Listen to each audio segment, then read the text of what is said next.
Kita saat ini telah duduk di samping kami seorang ustaz yang tidak perlu saya perkenalkan lagi, ya, antum barangkali sudah mengenal, ya, lebih dibandingkan dengan saya.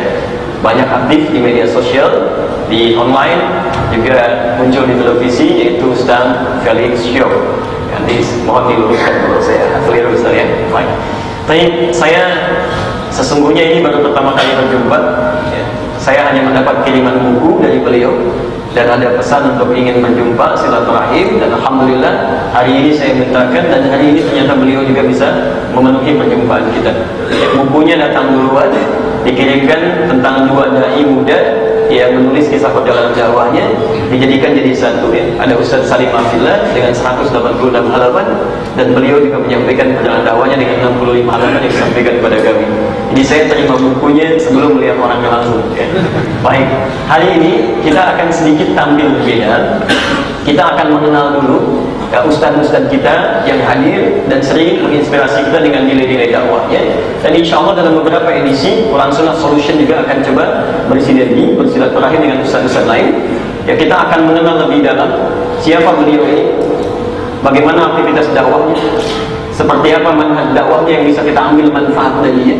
Ya, boleh jadi ada sekian banyak manfaat di beberapa ustaz yang bisa kita saling kumpulkan tanpa menutup kemungkinan pelajaran kita untuk hanya terfokus pada satu dua ustaz saja. Ya, karena itu kita akan berikan dulu sesi untuk Ustaz Felix, memperkenalkan diri beliau, kemudian menyampaikan risalah dakwahnya. Nanti insya Allah setiba Ustaz Nababan, ya, kita berikan sesi kepada Ustaz Nababan untuk juga menyampaikan sisi dakwah beliau. Nanti kita istirahat menjelang Isya, dan ba'da Isya kita akan bersilaturahim dengan antum semua dengan diskusi dengan basic Al-Quran Sunnah Solution. Nanti kita akan undang juga pemirsa di rumah jika ada pertanyaan yang ingin disampaikan. Hari ini tidak hanya ada saya, tapi nanti ada Ustaz Felix yang bisa bantu menjawab, juga Ustaz Nababan, ya. Halo, mana ini? Baik, yang sampai yang juga nanti bisa memberikan pandangan. Baik teman-teman, karena waktu kita berjalan terus, kita langsung berikan sesi kesempatan dengan memohon pada Allah Subhanahu wa taala semoga Ustaz Felix diberikan keringanan untuk menyampaikan seluruh risalahnya, diberikan ketentraman, kenyamanan, dan tentunya kesehatan dari Allah Subhanahu wa taala. Kami sampaikan, Ustaz, silakan. Baik, terima kasih. Bismillahirrahmanirrahim. Assalamualaikum warahmatullahi wabarakatuh. Alhamdulillah rabbil alamin. Wassalatu wassalamu ala asyrofil anbiya'i wal mursalin wa ala alihi washabbihi ajma'in. Asyhadu an la ilaha illallah wa asyhadu anna Muhammadan abduhu wa rasuluhu la nabiyya ba'dahu. Wa qala Allah ta'ala fi kitabihil karim, a'udzu billahi minasy syaithanir rajim. Bismillahirrahmanirrahim. Kuntum khairu ummatin ukhrijat lin-nas ta'muruna bil ma'ruf wa tanhauna 'anil munkar wa tu'minuna billah. Alhamdulillah, puji dan syukur senantiasa kita panjatkan kepada Allah Subhanahu wa taala yang telah mengumpulkan kita semua dalam kondisi baik. Allah kumpulkan kita semua dalam kesempatan, Allah kumpulkan kita juga dalam kesehatan, dan Allah rangkaikan keduanya itu dengan keimanan. Karena sesungguhnya tidak ada guna kesehatan, tidak ada guna kesempatan kecuali karena keimanan yang ada di dalam dada kita. Kita beruntung menjadi seorang muslim dan kita berdoa pada Allah, mudah-mudahan Allah berkenan menjaga keimanan kita sampai dengan waktu kita berjumpa dengannya. Salam dan salam semoga tercurah dan terlimpahkan kepada baginda Nabi besar Muhammad sallallahu alaihi wasallam. Sungguh kerinduan kita kepada beliaulah yang menyebabkan kita senantiasa bisa berkumpul bersama dengan orang yang beriman. Kemudian kita berusaha untuk beramal soleh sebaik-baiknya, menyesuaikan diri kita dengan setiap apapun yang disampaikan oleh Rasulullah sallallahu alaihi wasallam. Dan mudah-mudahan ketika di yaumil qiyamah kita dibangkitkan dan diakui sebagai umatnya Rasulullah sallallahu alaihi wasallam, ditempatkan di dalam barisan-barisan di belakangnya, memasuki surganya Allah, dan mudah-mudahan kita semua memasukinya bersama-sama. Amin. Alhamdulillah, pada hari ini senang sekali saya bisa berjumpa dengan Ustaz Adi. Alhamdulillah, memang bukunya sudah nyampe pada Ustaz terlebih dahulu. Lalu kemudian saya memberanikan diri untuk mencari kontak beliau, lalu menghubungi Ustaz, kapan kita bisa jumpa, karena saya pikir akan ada banyak sekali ilmu yang bisa saya dapatkan dari beliau. Kemudian beliau membalas, setelah beberapa balasan kemudian datanglah balasan yang terakhir, akhir karim. Kalau saya berkenan pada besok hari Kamis malam Jumat ini ada acara Quran Sunnah Solution. Kalau berkenan mampir nanti bareng dengan Ustaz Nababan. Langsung saya jawab, siap Ustaz, saya akan mampir kemari. Beberapa saat kemudian istri saya ngomong sama saya, Adi ngisi sama Ustaz Adi ya. Ternyata sudah ada pengumumannya. Saya juga nggak tahu kalau saya juga diminta ngisi, karena memang datang ke sini cuma untuk menemui beliau, minta ilmu pada beliau, dan ya sudahlah, karena memang khidmat kepada beliau, saya akhirnya duduk bersama beliau di sini untuk sedikit sharing pada teman-teman sekalian. Karena kalau tadi saya lebih dikenal di media sosial, beliau sudah internasional. Gitu. Jadi kalau bercerita tentang saya secara pribadi, perkenalkan, nama saya Felix Xiao, dan teman-teman bisa lihat dari mata saya. Perhatiin mata saya, bukan sugesti ya, bukan ya. Jadi kalau teman-teman lihat, saya memang bukan asli orang Indonesia. Kakek saya masih lahir di Cina, saya keturunan ketiga di Indonesia. Alhamdulillah. Jadi kalau secara undang-undang saya sudah bisa jadi presiden. Nah, jadi alhamdulillah saya sudah keturunan ketiga di sini. Xiao itu adalah marga saya, nama asli saya Xiao Chen Kuo. Nama asli saya asli Chinese. Saya lahir di Palembang. Kemudian saya baru mengenal Islam pada tahun 2002. Nah, tapi perjalanan mengenal Islam ini bukan perjalanan yang singkat. Karena kenapa? Sebenarnya SMP kelas 3, di saat saya baru mulai merasa berpikir, itu saya sudah merasa ada yang nggak benar dengan agama saya yang lama. Nah, kenapa? Tidak masuk akal, tidak bisa dibuktikan, dan akhirnya ini menimbulkan banyak pertanyaan-pertanyaan yang tidak terjawab pada SMP kelas 3 ini. SMP kelas 3 saya memutuskan jadi seorang ateis, karena saya pikir agama itu cuma sekedar cara orang-orang minoritas untuk mengendalikan orang-orang mayoritas. Jadi sebuah cerita yang dibuat oleh orang-orang yang sedikit untuk mengendalikan orang-orang yang banyak. Sebuah kisah-kisah yang tidak jelas. Jadi kan ya, maka saya mengatakan Tuhan itu nggak ada, Tuhan itu cuma rekaan saja. Nah, kenapa bisa begitu? Ini ditambah juga dengan banyak main game, juga banyak baca komik, dan juga buku-buku yang zaman dulu saya baca. Nah, jadi hati-hati Bapak Ibu sekalian, kalau punya anak pada zaman sekarang, game zaman dulu itu membuat orang-orang jadi ateis. Game zaman sekarang sudah ateis porno. Nah, ini bisa kita lihat. Nah, setelah saya jadi ateis itu pada SMP kelas 3, saya tetap mencari sebenarnya Tuhan ini ada atau tidak sih sebenarnya. Saya ya. Sebelum ketemu Tuhannya, supaya jelas kedengaran gitu ya, kita pakai mic tambahan. Ada mic tambahan. Ya, jadi setelah saya kemudian merasa diri saya ateis itu, saya tetap bertanya, Tuhan ini ada atau tidak sih sebenarnya? Lalu sebenarnya saya hidup di dunia ini untuk apa sih sebenarnya? Mati itu setelah itu ada apa? Sebelum mati ada apa? Saya tetap bertanya seperti itu. Nah, setelah saya bertanya seperti itu, saya menemukan jawabannya ada di dalam ilmu pengetahuan. Biologi membahas dari mana asal manusia, fisika membahas dari mana asal alam semesta dan sebagainya. Ternyata dari belajar biologi, belajar fisika, dan belajar ilmu pengetahuan yang lain, ada satu hal yang tidak bisa saya nafikan. Apa? Ternyata manusia tidak mungkin berasal dari dirinya sendiri. Tidak mungkin manusia diciptakan begitu saja. Segala sesuatu ada karena diciptakan, karena ada yang mengadakan. Nah, dari situ saya dapat satu bukti bahwa Tuhan tidak mungkin tidak ada. Misal, salah satu contoh, ini ada seseorang ilmuwan namanya Roger Penrose. Dia berusaha menghitung berapa kemungkinan bahwa alam semesta tercipta secara kebetulan.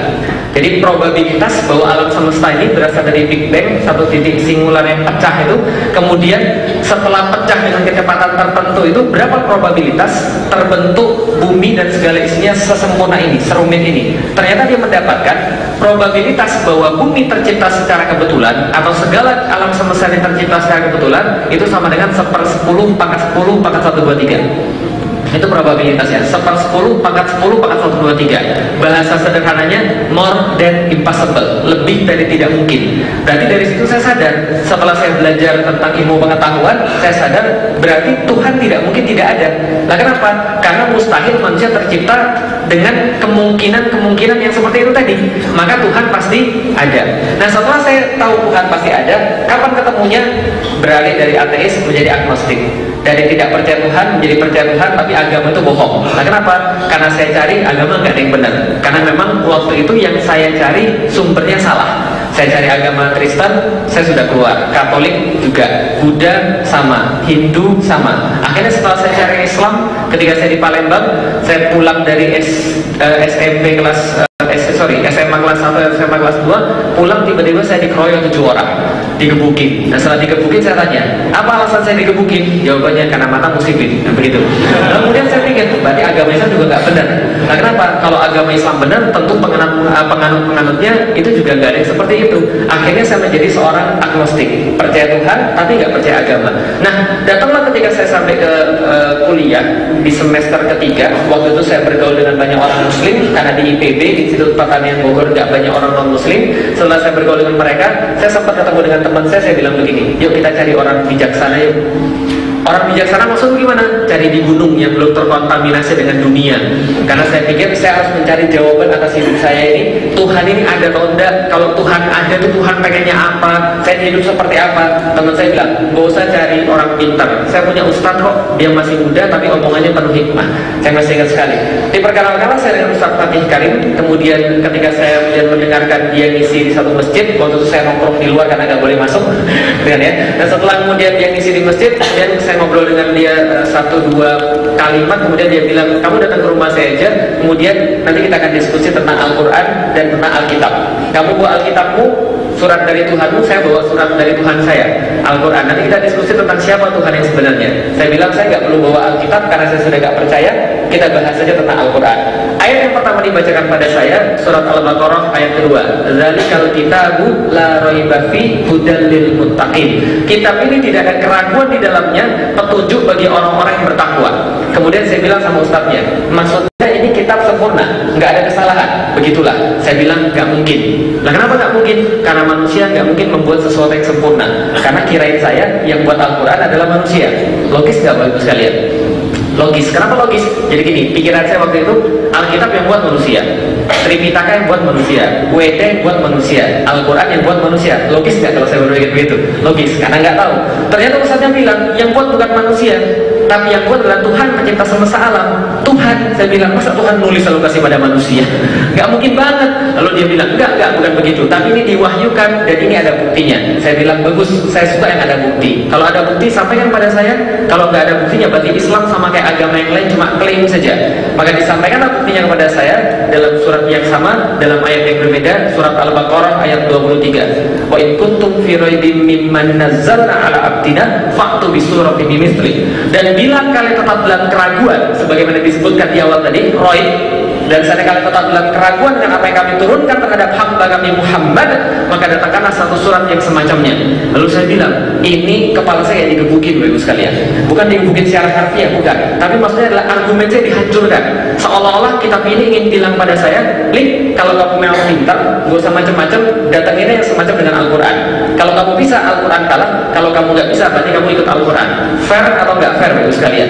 Singkat cerita, saya menemukan ternyata tidak ada yang bisa mendatangkan yang semacam dengan Al-Quran. Al-Quran ada 114 surat, yang paling pendek Inna a'tainakal kautsar. Lalu kemudian nggak ada yang bisa mendatangkan yang semacamnya. Saya baca betul, benar-benar nggak ada. Maka saya katakan inilah satu-satunya kitab yang punya bukti. Dari situ Bapak Ibu sekalian, saya masuk Islam. Karena kenapa? Tidak ada yang bisa tidak ada yang bisa untuk menandingi Al-Quran, tidak ada yang bisa untuk menyamai bahkan Al-Quran. Maka itu dalil saya untuk beragama Islam sampai dengan sekarang. Nah, tapi Bapak Ibu sekalian, yang penting adalah ketika saya masuk Islam, saya merasakan dua hal. Yang pertama, yang saya rasa adalah tenang luar biasa. Kapan rasa tenang itu? Caranya sama Ustadz yang Islamkan saya. Ustadz, saya sudah seorang Muslim sekarang. Saya harus ngapain? Sholat. Saya masuk Islam hari Kamis, hari Kamis ba'da Isya. Jadi kemudian ustaznya bilang, berarti kamu sudah harus sholat Isya karena sudah ada beban pada dirimu. Saya nggak tahu caranya sholat Ustaz. Ikutin teman-temanmu aja. Teman-temanmu sujud, kamu sujud. Teman-teman berdiri, kamu berdiri. Bacanya apa Ustaz? Subhanallah, walhamdulillah, wala ilaha illallah, Allahu akbar. Kalau nggak bisa, Allah, ya sudah. Pertama kali saya sujud kepada Allah itu, pikiran saya apa? Ya Allah, akhirnya saya ketemu Tuhan yang benar. Rasanya tenang sekali. Pas menyujudkan kepala itu untuk pertama kali, tenang sekali, berada dalam tenang, mati pun nggak apa-apa. Lah kenapa? Karena sudah mengenal Tuhan yang benar. Tapi selain tenang ada rasa yang lain. Apa rasanya? Greget Ibu sekalian. Nah, kenapa greget? Seolah-olah orang Muslim ini ada pada mereka ada dua gelas. Satunya gelas isi air putih, jernih, putih, bagus, menyehatkan. Yang satu lagi isinya air comberan. Ternyata Muslim yang sekarang banyak milih air comberan. Lalu kemudian setelah minum mereka merasa aduh pusing, sakit perut, mereka ngeluh, padahal pilihan mereka sendiri salah. Greget, orang muslim ada Islam tapi nggak mau ngambil Islam. Ini yang terjadi pada zaman sekarang. Karena itulah memberanikan diri saya untuk kemudian berdakwah. Saya belajar walaupun ilmu saya sangat sedikit sekali, saya memberanikan untuk berdakwah, memberanikan diri untuk kemudian menghantarkan apa yang saya tahu tentang Islam, untuk membagikan bahwa Islam ini sebenarnya luar biasa.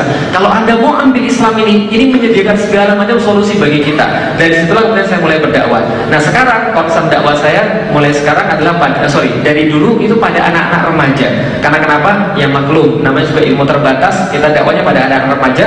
Dan sekarang remaja memang berbeda. Saya mengatakan bahwa zaman sekarang berbeda dengan masa yang lalu, Ibu sekalian. Saya mau ambil contoh. Bapak Ibu tahu kemarin ada Turki, ada percobaan untuk kudeta? Tahu ya?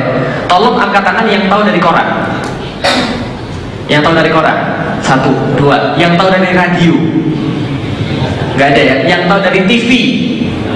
Yang tahu dari internet? Nah, inilah kondisi zaman sekarang. Kondisi zaman sekarang adalah dunia media sosial. Data menunjukkan pengguna internet di Indonesia tahun 2015 itu sudah 88 juta orang. 88 juta orang ini ternyata 80%-nya 15 sampai 25 tahun. 15 sampai 25 tahun artinya adalah usia-usia yang menjadi target saya ketika berdakwah.